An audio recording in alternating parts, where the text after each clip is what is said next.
touch it, not to do this. But Baba has been touching. Baba has been touching, and that is why JC is not keeping quiet anymore.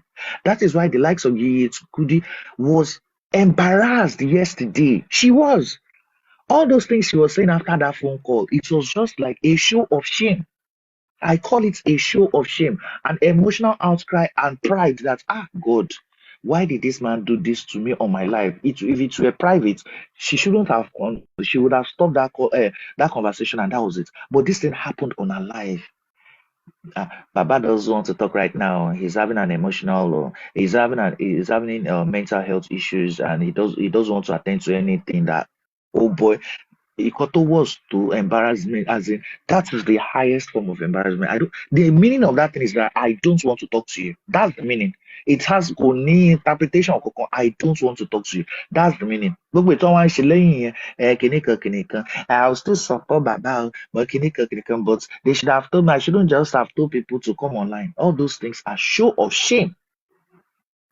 What they did is as in to embarrassment there.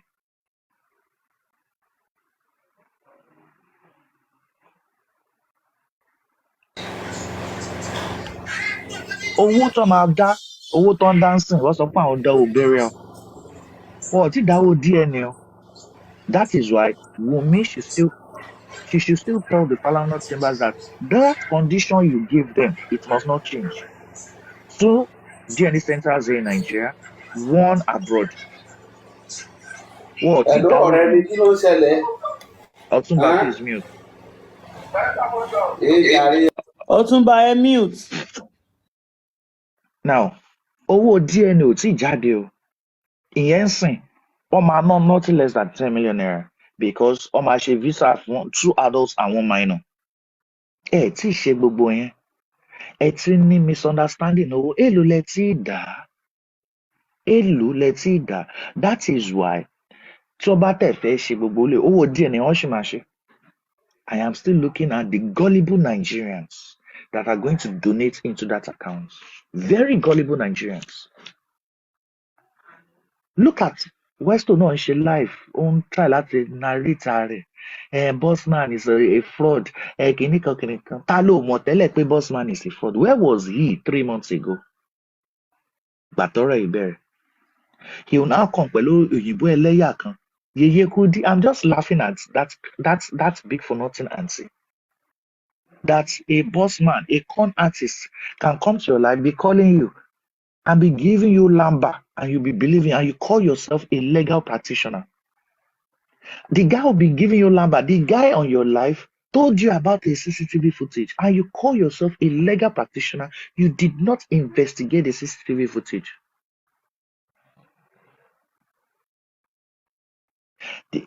Westo náà kọ́ ló sọ pé òun mú ọ lọ sí pàǹtí.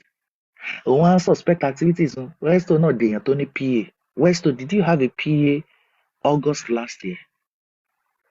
Mohbad wá jẹ́ kí ẹ wá di èèyàn tó ní board of director. Ọlọ́run, ikú Bọ́lá jẹ́. Perkins tó ń sáré tẹ̀lé Mohbad lọ́jọ́ show tó jẹ́ pé òun àtàwọn ẹgbẹ́ wọ́n fẹ́ pín 70,000 naira. Ó wá dé èèyàn tó jẹ́ pé ó ń host the show. A máa sọ̀rọ̀, yes. Oh, I'm coming to Kini. Yes.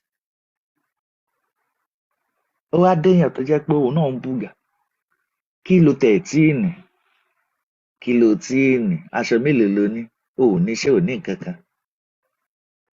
Kí la rí fáń ṣe? Before September last year. Kí ni wọ́n ṣe before September last year? I wrote all these points down. That's why I said that DNA. Ó tún wá di dandan tó máa ṣe. Ó ti ń di dandan. 1, we are not going to accept it. Ní fi bàbá ilé o. Gbogbo nǹkan tẹ promise bàbá gbogbo ẹ̀ lẹ́ máa ṣe. Bí sister bẹ̀ fẹ́ ṣe sọ, lè fi bàbá ilé time yìí o. Lè fi owó tẹ sọ pé ẹ máa dá ẹ gbọ́dọ̀ dá fún. Befitting bearer tó sọ, ṣe bẹ́ẹ̀ fẹ́ sọ ibi tó fẹ́ sin Mohbad sí, ibi tó sin lákọ̀ọ́kọ́ ẹ fẹ́ sọ bẹ̀ di mausoleum, a very good place tó máa dàbí museum, ẹ gbọ́dọ̀ sọ bẹ̀ dibẹ̀ o. Bá máa fi 2,000 3,000 lọ́wọ́ Mohbad, ẹ gbọ́dọ̀ sọ bẹ̀ dibẹ̀ o. Ẹ gbọ́dọ̀ sọ bẹ̀ dibẹ̀. DNA tẹ́ ń pariwo yẹn, ẹ gbọ́dọ̀ ṣe o. But nǹkan tó wá yà mí lẹ́nu ni pé I don't understand how gullible Nigerians will be that somebody will say he wants to conduct a private autopsy and you believed him. Do you think somebody will just walk into a mortuary and say, I want an autopsy? Or you don't know that there's something called colonial law, that each state of Nigeria has its own colonial law. Ìkan wà tó ṣe in 2004, ìkan wà in 2007 that is amended. That you can't just walk up to a morgue and ask for autopsy. If the colonial inquest is already they have already used the Lagos state law to ask for an autopsy. Who are you to say you want to do your own autopsy? And I know the Falana Chambers is not a stupid chamber. Díẹ̀ ni mo kàn rí lórí Google tí mo ń sọ yìí. Falana Chambers is not a story that you just walk up and start dissecting somebody as if somebody that has been dissected. When I say dissected, ẹ̀yin tẹ́ lọ sí WAEC, ẹ mọ bó ṣe ń dissect alángbà fún practical, bó ṣe ń dissect rabbit. Tẹ́ ẹ̀ bá tí ì rí yẹn tẹ́ ẹ̀ lọ sí school, ẹ ṣáà máa ń kọjá lẹ́gbẹ̀ẹ́ àwọn málà tó ń ṣe barbecue. Bó ṣe máa ń la barbecue fish, croaker, ẹ mọ bó ṣe ń ṣe autopsy nìyẹn tẹ́ ẹ̀ bá mọ̀. Ìwọ tó jẹ́ abiyamọ, ó lẹ ọmọ ẹ̀ lákọ̀ọ́kọ́, ó wá lẹ́nu gbàgà. Ṣé owó yìí náà Westo náà dé lánàá. In his live yesterday, I was watching it. He said, and I'll quote him, he said, I'm going to tell Prime Boy that all the money that has been donated to him, whether it was from Yeye Kudi or whether it's from this, he should return everything back. On my platform, I'll seek for another donation for him. Ẹ wá sọ platform yìí ẹ wá sọ Nigerians di offering, ṣé mo church offering. I give and it shall be given unto me. Ẹ wá sọ dẹ̀dí pé cash and carry.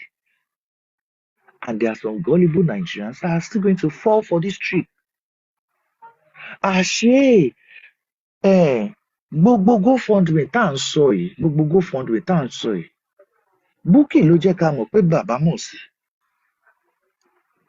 Tá à ń sọ pé they open 16 GoFundMe accounts. Bukky ló mà jẹ́ ká mọ̀ pé bàbá mọ̀ sí, pé wọ́n tún ṣì gan, pé wọ́n sọ pé ẹ̀gbọ́n kan wà US, àṣé irọ́ tún nìyẹn. Ọlọ́run. I begin to ask myself, why have all these Baba supporters, why are they fighting each other? First of all, ọ̀rọ̀ owó. I thank God for this platform. I thank God for this platform and the kind of leaders that we have here. Sister Temi and King White. Never for once have they come at Wumi Wumi a ò máa rówó pampers rà fún Liam, ẹ jẹ́ ká dáwó pampers. Èyí máa ń ṣe Liam, ẹ kára kinní kan. Ńgbà tí Liam tó ń jó lánàá, ó ń jó sórin bàbá ẹ̀. Bó ṣe fìdí jọlẹ̀ ní ẹgbà o. Wùmí máa fẹ́ lọ sí Corona inquest, ẹ jẹ́ ká dáwó mọ́tò fún un. King White máa fẹ́ lọ sí Corona inquest, ẹ jẹ́ ká dáwó mọ́tò fún as our representative. Queen White, ó máa ń ṣe 24-hour service níbí báyìí, ká dáwó data fún wọn. Alhamdulillah pé àṣẹ̀sìn, ẹ̀sìn wọn là á máa rí. Alhamdulillah.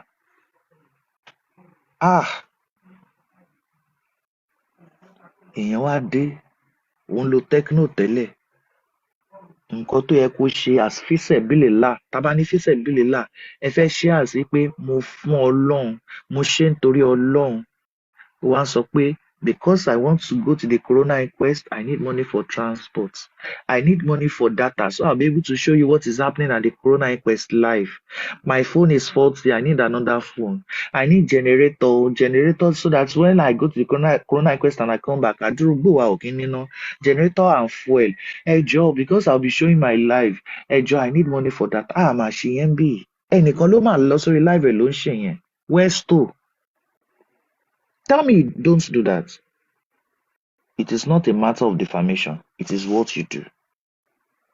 You even said it yesterday that I have some people I'll just go and if I need anything, I'll go to them. You said it yesterday on your life. You said it. Social ló máa bá ayé pé àwọn ń ṣe Facebook, àwọn ń ṣe TikTok ká dáwó dátà. Àbábẹ̀fẹ̀ la máa sọ pé because of her level of intelligence, a fẹ́ dáwó English classes fún ọkọ máa kọ́ wa ní English ń bíbá. Ọ̀fẹ́ mà lóhun Àbẹ̀fẹ́ tó ń sọ̀rọ̀ bíi Socrates, tó ń sọ̀rọ̀ bíi Malcolm X. Malcolm X làbúrò mi.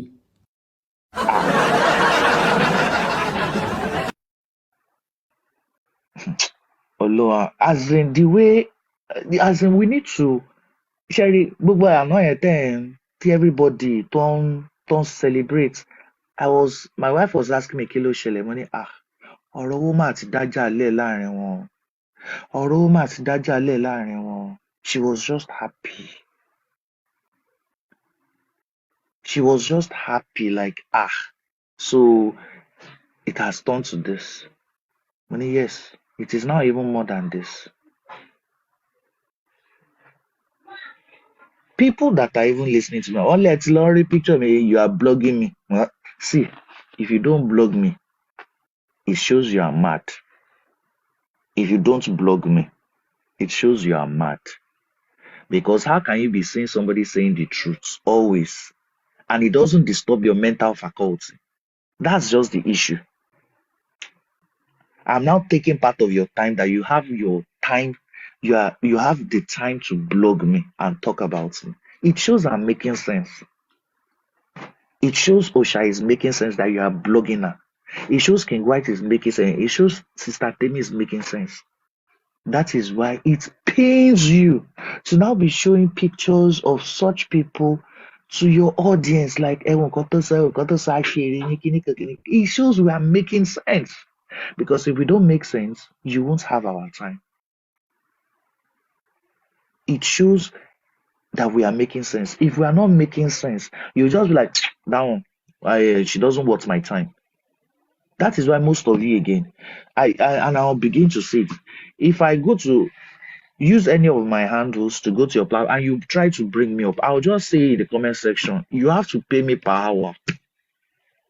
Because look at the likes of Abefe. You want to use Abefe's brain. Go and look at Obama. Don't sorrow dear, and they will cause war. Those are the likes of Abefe. I am so as in her intelligence is top notch. That's something you don't know. I trip for her intelligence. Abishoshan, Osha is a customized Agbiru. An educated Agbiru. That why you are my colleague now. Are you King Jojo Yeye? So let's continue. I said, why have all these Baba supporters, why are they fighting each other? The second one is this: Baba's quest for fame. Pé ọmọ mi ṣe báyìí, èmi náà máa ṣe jù bẹ́ẹ̀ lọ. And money. Àkọ́kọ́ bẹ̀. Orí òkè Bukky jábọ́ dáadáa lánàá yẹn. Ó sọ pé hòtẹ́ẹ̀lì tí bàbá gbé yàrá 1K wà ń bẹ̀. Ṣùgbọ́n a gba oní 30K per night. Ó wá sọ pé ó wà l'Ékòó. Mo kọ́kọ́ wo ra mi báyìí pé is there a hotel in Lagos that has a room of 1,000 naira? Except tó bá jẹ́ pé ilé aṣẹ́wó ni. Except tó bá jẹ́ pé ilé aṣẹ́wó ni. Aṣẹ́wó mi dẹ̀rù báyìí pé there's any aṣẹ́wó tó ń gba 1,000 naira. Èmi ò gbé o, but ẹni tẹ́ bá wà ní comment section, ẹ jọ̀ọ́ jẹ́ ká mọ̀ ẹ̀yin tẹ́ máa ń gbé wọn. Tó máa tún ní there's a hotel that will have 30 and they call it a luxurious hotel tó ní yàrá 1,000 naira. I'm very sure pé tí yàrá gan bá tán, tó bá sọ pé kéèyàn lọ sun kitchen, èèyàn ṣì máa sanwó ju or sun stop, ó máa san ju 1,000 naira lọ. Bàbá tẹ́ ní kó lọ gbàdúrà tẹ́ wá gba yàrá fún wọn. Irú àdúrà wo ni? Ẹ wá sọ pé ẹ ná 700,000 naira within 2 days. Irú oúnjẹ wo lèèyàn jẹ? Ṣé màálù wọn pa each day fún bàbá tó jẹ ni? ẹ ná 700,000 naira. How many days ni bàbá lò ń bẹ̀?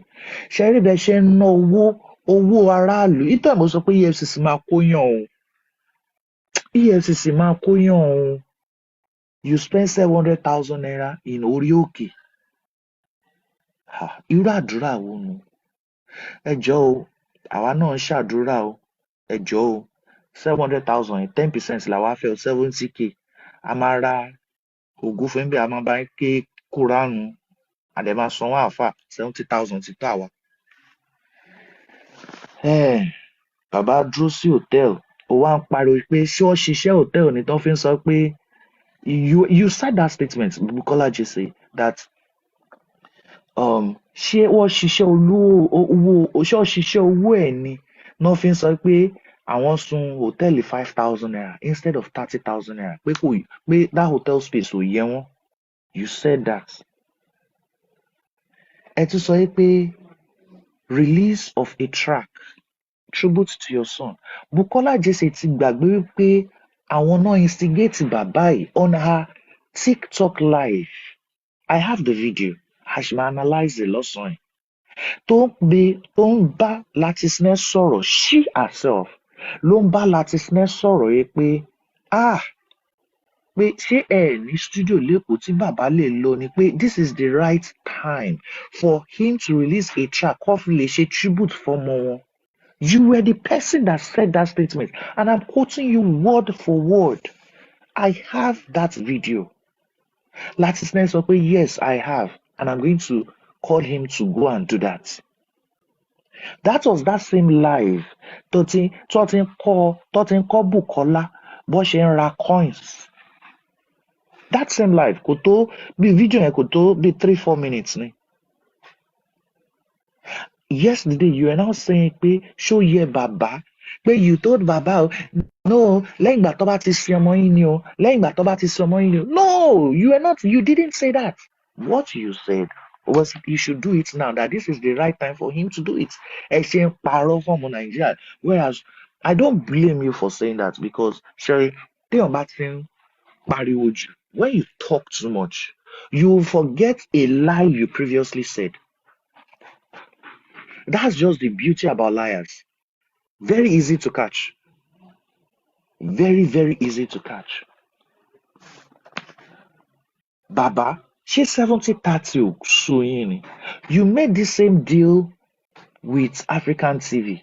You also made this deal with Latisne. Ṣé 70-30 ò kí ń sú yín ni? Ẹ̀ẹ́dẹ̀bọ̀ ń bẹ̀. Upgrade yourself. Kẹ́tẹ̀ máa ṣe 60-40. You go up and down. Your son is still in the ice block. Ice block lọmọ yín ṣe wà. And sign contracts here and there. Now you're having mental health issues. Ó ṣẹ̀ṣẹ̀ bẹ̀rẹ̀ ni o. Wàláì mental health issues yẹn. Wàláì ó ṣẹ̀ṣẹ̀ bẹ̀rẹ̀ ni. Because mo máa ń sọ kinní kan that one, you have lost your grandson. You have lost your benefactor. Ẹ kàn máa rò pé you are the head of that family. Mohbad was the head of that family, was the breadwinner of that family. You lost him, and that was the beginning of your health issues. Sister Usha said something. She said, was it Sister Usha or Sister Befe? I think Sister Befe, that if the family had been together as one, do you know how many millions Nigerians would have contributed? And you see how Nigerians will contribute massively for the son of Mohbad. Where would you be by that time? Or do you think in the next 6 months, tí 6 months to talk tí ọmọ yín kú làwọn bloggers ní ti ń jà? Nothing sọ pé kó stop donation. Tí donation bá tán lénìí, business idea tó máa sọ fún yín pé which business idea do you want? Wọ́n máa tí ì ṣe business yẹn fún yín tẹ́ sọ pé ẹ fẹ́ kọ́ church. Wọ́n máa tí ì ṣe. Ṣé ẹ rò pé Liam ò lè kọ́ church fún bàbá ẹ̀? Àbí Wùnmí tẹ́ lọ ń pariwo mọ́, tẹ́ ń parọ́ mọ́? Ṣé ẹ rò pé kò lè wò sú pé oore tí ọkọ òun máa ń ṣe nígbà tóun wà láyé kóun tẹ̀ parí ẹ̀? ẹ ń sọ pé ọmọ yín ò fún yín 500,000 naira rí. Àṣé ọmọ yín ti fún yín 1 million rí pé kẹ́ kọ́ nǹkan sórí ilẹ̀ tó wà ní Kòròdú. Tẹ́ ẹ sọ pé owó yìí ò tó. Ṣé ẹ gbàgbé ni kẹ́ tó sọ pé kò fún yín 500,000 naira rí? Ah! Bàbá, it is too late. Wùnmí, tó bá ń gbọ́ bá ṣe ń sọ sí etí ọ̀tún, kò gbọ́dọ̀ gba etí òsì jáde o. Don't seek for peace again. It is too late. It is too late for it. Ìgbà tó ń bú ẹ, he should have stopped it. Ìgbà tó ń ṣépè fún Liam, that they were wishing the enemy of Liam dead. That was the beginning of lateness for this cause. Pé kí ẹbí yẹn kó come back as one. That's the red line of it.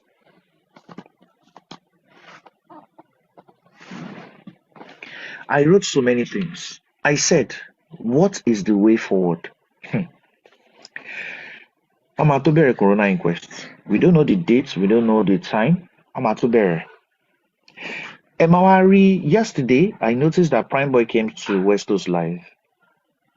He said one or two things, thanking them. He didn't spend much time, they dropped him.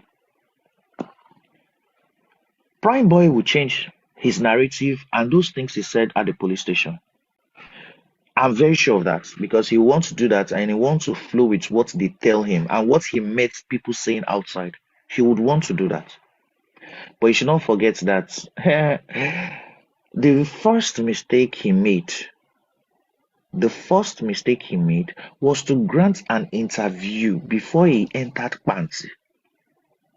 That was the first mistake he made. The first mistake he made was to grant an interview. In the interview, he made mention of the word fight 3 times. Another mistake somebody made was Perkins. Perkins made a mistake by saying he was there and he said this is the reason why the fight happened. Pé ẹnìkan di Mohbad lọ́rùn. Ó wá ń bi mí léèrè pé who was the bodyguard of Mohbad? Ó wá ní it was Prime Boy. Pé Prime Boy had the right to pull Mohbad by the neck. Mo wá wò báyìí pé oh God. Àwọn eléyìí dẹ̀ ń ba kéèsì jẹ́ mọ́ra wọn lọ́rùn. Westo, trying to do damage control, said ìyá Prime Boy, he called ìyá Prime Boy lọ́yọ̀ kan náà wá ń pariwo mọ́ òun. Òun wá sọ pé tó bá wùn kí Prime Boy, he should say what happened. Tó bá wùn kó rọjọ́ mọ́ òun lẹ́sẹ̀. I know vividly that they would change the narrative. I said, Please don't enlighten them, Odawa. Emeke, what's the way forward? It starts of the coroner's inquest. We're expecting that Prime Boy's change of statements. I'm expecting that they will now start asking for more donations. Those Baba supporters, money 5.3 million to turn. Don't forget what they said about the 5.3 million. 2 million naira is meant for spending. 3.3 million naira ought to be paid into Baba's account. Westo Gbaloria, because number one, I believe that Westo Tobo no way. Westo is no longer staying in his apartment, he's now staying in hotels. If he thinks it's a lie, he should do a video coverage of where he's staying. If he said what I'm saying is a lie, ibi tó sùn sí lánàá yẹn, tó ní stripes background wallpaper, kó wá lọ sí ìta bẹ̀, kó lọ sí corridor, kó wá lọ sí ìta building yẹn, tí ò bá ń ṣe hotel, kó pè mí liar. We're going to see more people asking for donations. They'll be bringing so many stories up just to seek for donations. We're going to see some suspects that are going to be built, especially Prime Boy. I don't know about the nurse. Prime Boy, I said Prime Boy, spending would actually be built very soon. And we're going to see Sherry conspiracy starting. We're going to see more conspiracies done out of desperation just to free somebody. So we should be ready for that. Then we shouldn't be entirely happy. We shouldn't be entirely happy for something that we are seeing most of these bloggers now coming out to say the facts, to say the hidden things that they've been hiding. We shouldn't be happy about it because they are now still they are going to call them privately and seek for peace. Emma Shenta. They already started it yesterday when when Bukola Jesse called Westo. Westo was trying to make peace, like and Baba is this, is that, Ejema Binu, Kiniko. He was saying that, and I believe after that show, they're still going to call Bukola Jesse that she has done too much, calling Baba a thief. She made mention of that Baba is a thief, Baba is greedy. She made so what I'll just implore every one of us to do is this: before she brings that video down, go to her live, download that video. It will be used against her and against Baba himself. That he was opening GoFundMe accounts, that he was opening GoFundMe accounts and telling Bukola to post it herself. So all this, well, I'm saying this, so the videos have already been saved. If she likes, she should go and drop those videos. Her this thing yesterday and 2 days ago. She should go and delete them. We all have the videos. I'm only saying this so that they will know that it is a step we're going to make. Lastly, I'll just advise Wumi on something. Wumi should be careful of bloggers. She should be extremely careful of bloggers. Sharing Kotsi Bukola Jesse Sheila Noye. A blogger can actually do that for her. A blogger that's all of Fokoton. She should be extremely careful of bloggers and she should still remain herself. The way she has remained calm, private, and conserved, she should do that. She should be selective of who and who she talks to. Very selective of that. And she should listen to her legal counsel, her legal team. Listen to her. They can never tell her to go astray. The legal counsel is for the entire family. I don't know what issues the Baba have in having his own lawyer, but I don't know. We are using his son for corona inquest. Emma Logan. San yẹn tó sọ pé òun fẹ́ máa gba 150,000 naira per sitting. Yeah, no, that's a very good fan. A very laughable fan. San 150,000 naira per sitting. Oh boy. Let me laugh. That's a very cheap San. San tó jẹ́ pé maybe last 5 years kò tí ì rí case ló ń gba 150,000 naira per sitting. Well, I don't have much to say. That's just the last thing I have to say. Thank you very much, King White. Thank you. That's my submission.